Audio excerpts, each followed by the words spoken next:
নমস্কার বন্ধুরা, এক্সপ্লোরার সৈকত অফিসিয়াল চ্যানেলে সকলকে স্বাগতম।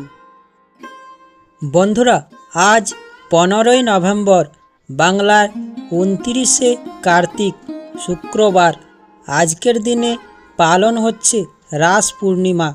বন্ধুরা, আজকের দিনে সকলেই রাধাকৃষ্ণের পুজো করছেন এবং অনেকেই পূর্ণিমার ব্রত পালন করছেন। আজ রাস পূর্ণিমা পালন করলে জীবনে সাফল্য আসবে এবং সংসারে সুখ শান্তি আসবে। আজকের দিনটি খুবই শুভ দিন। আজকের দিনে অনেক শুভ কাজ সম্পন্ন হয়। আজকের দিনে যদি আপনি রাস পূর্ণিমা ব্রত রাখেন বা রাধাকৃষ্ণের পুজো করেন, তাহলে আপনি নিশ্চয়ই জানেন রাস পূর্ণিমার ব্রত রাখলে ও রাস পূর্ণিমার ব্রত কথাটি অবশ্যই শ্রবণ করা প্রয়োজন। যদি আপনি রাস পূর্ণিমার ব্রত কথাটি শ্রবণ করে রাধাকৃষ্ণের উদ্দেশ্যে যদি একটি সন্ধ্যাবেলায় প্রদীপ জ্বালান, তাহলেও ব্রতের কিছু ফল লাভ করবেন। বন্ধুরা, রাস পূর্ণিমা কি, কেন এই দিন শ্রীকৃষ্ণ রাসলীলা করেছেন, রাস পূর্ণিমা ব্রত পালন করলে কি হয়, সমস্ত কিছু জানতে পারবেন এই ভিডিওতে। তাই ভিডিওটি শেষ পর্যন্ত দেখুন। বন্ধুরা, শ্রীকৃষ্ণের উদ্দেশ্যে প্রণাম জানিয়ে শুরু করছি রাস পূর্ণিমার ব্রত কথা।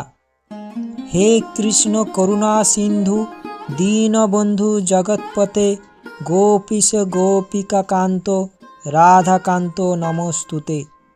নম ব্রহ্মণ্য দেবায় গো ব্রহ্মণ্য হিতায় চ জগদ্ধিতায় শ্রীকৃষ্ণায় গোবিন্দায় বাসুদেবায় নমো নমঃ। প্রজাপতি ব্রহ্মা ও অন্য দেবতাদের পরাজিত করে কামদেব খুবই অহংকারী হয়ে উঠলেন এবং শ্রীকৃষ্ণকে জয়ের তৃষ্ণা নিবারণ করতে অনুরোধ করলেন। শ্রীকৃষ্ণ কামদেবের সমস্ত লীলা বুঝতে পারলেন।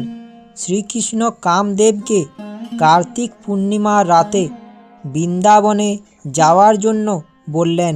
শ্রীকৃষ্ণ বললেন ওই রাতে তিনি গোপিনীদের সাথে লীলা করবেন।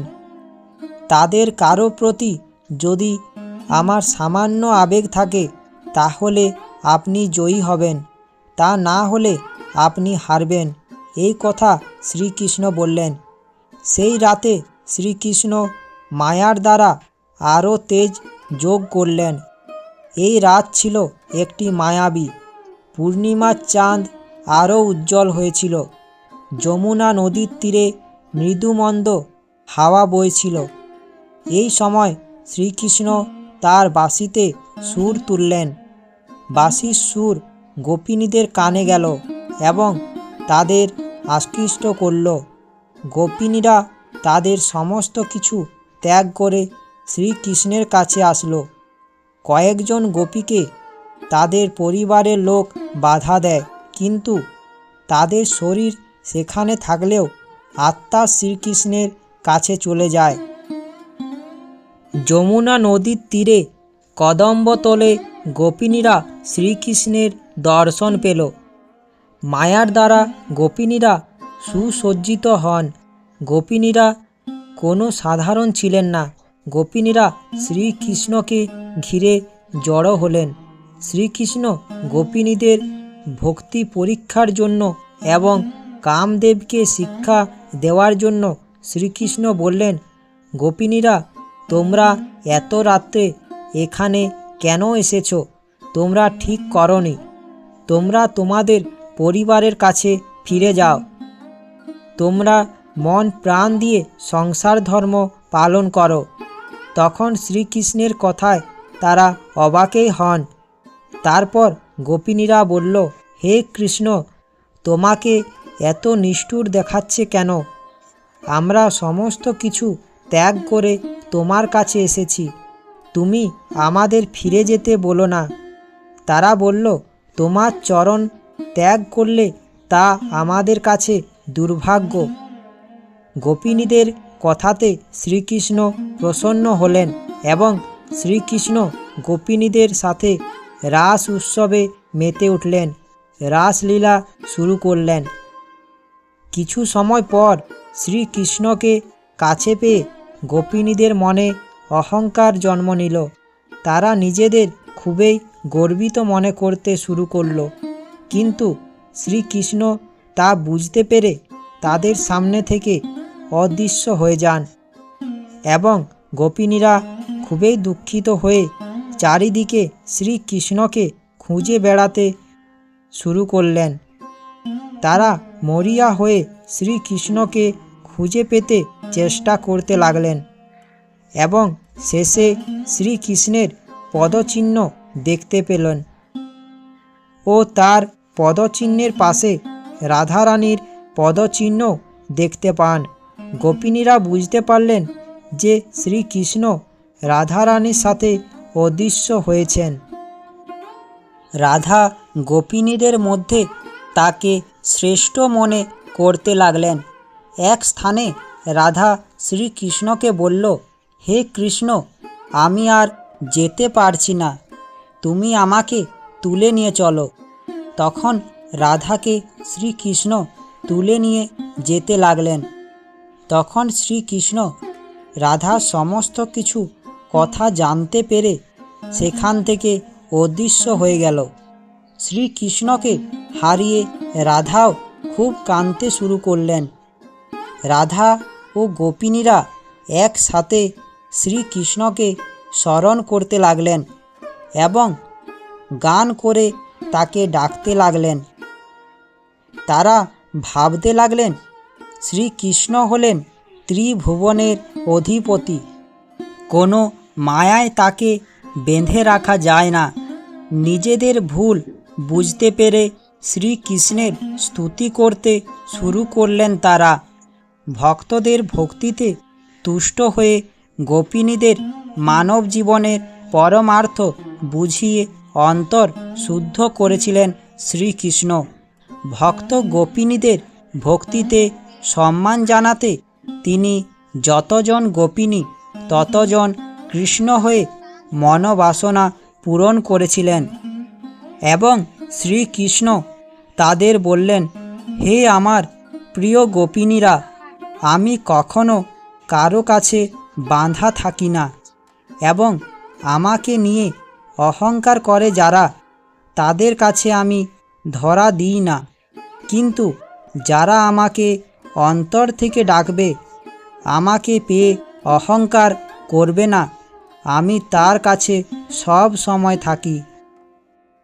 বন্ধুরা, কার্তিক পূর্ণিমার রাতে পালিত হয় রাস উৎসব। বিভিন্ন জায়গায় রাসযাত্রা পালন হয়। কথিত আছে, রস থেকেই রাস কথাটির উৎপত্তি। রস অর্থে সার, নির্যাস, আনন্দ, আহ্লাদ, অমৃত ও ব্রহ্মকে বোঝায়। শ্রীকৃষ্ণকে ঘিরেই পালিত হয় রাস উৎসব। এই কারণে কার্তিক পূর্ণিমায় অপর নাম হল রাস পূর্ণিমা। বৈষ্ণবদের কাছে রাস কথাটির অর্থ অন্যরকম বহন করে। শ্রীকৃষ্ণ কার্তিক পূর্ণিমার রাতে বৃন্দাবনে যমুনার তীরে গোপিনীদের আহ্বান করেন এবং তাদের বিশ্বাস ও ভক্তিতে তুষ্ট হয়ে সঙ্গদান করেন। তাই বৈষ্ণবদের কাছে রাস আসলে ভক্ত ও ভগবানের মিলন উৎসব। রাসের সঙ্গে নারী পুরুষের হাত ধরাধরি করে গোল হয়ে নাচের বিষয়টি যুক্ত। বিভিন্ন প্রাচীন গ্রন্থে রাসের তাৎপর্যের উল্লেখ রয়েছে। পদ্ম পুরাণে শারদ রাস ও বাসন্তী রাসের উল্লেখ পাওয়া যায়। ব্রহ্ম বৈবর্ত পুরাণে বাসন্তী রাস এবং শ্রীমদ্ ভাগবত ও বিষ্ণু পুরাণে শারদ রাসের বর্ণনা আছে। বিষ্ণু পুরাণের মতে শ্রীকৃষ্ণ রাস অনুষ্ঠান করেছিলেন গোপ রমণীদের সঙ্গে। শ্রীমদ্ ভগবদ্ গীতার মতে শ্রীকৃষ্ণ যোগমায়াকে গ্রহণ করে রাস অনুষ্ঠান করেছিলেন। বস্ত্রহরণের দিন গোপিনীদের কাছে শ্রীকৃষ্ণ প্রতিজ্ঞা করেছিলেন যে পরবর্তী পূর্ণিমা তিথিতে তিনি রাসলীলা করবেন। শ্রীকৃষ্ণ গোপিনীদের ভক্তি দেখে তাদের মনোকামনা পূরণ করতে রাসলীলা করেন। আশা করি রাস পূর্ণিমার মাহাত্ম্য কথাটি দেখে ও শুনে আপনাদের ভালো লাগবে। ভিডিওটি দেখে ও শুনে ভালো লাগলে আমার চ্যানেলটা সাবস্ক্রাইব ও লাইক করার অনুরোধ রইল। ভিডিওটি সকলের কাছে পৌঁছেও দেওয়ার অনুরোধ রইল। ধন্যবাদ।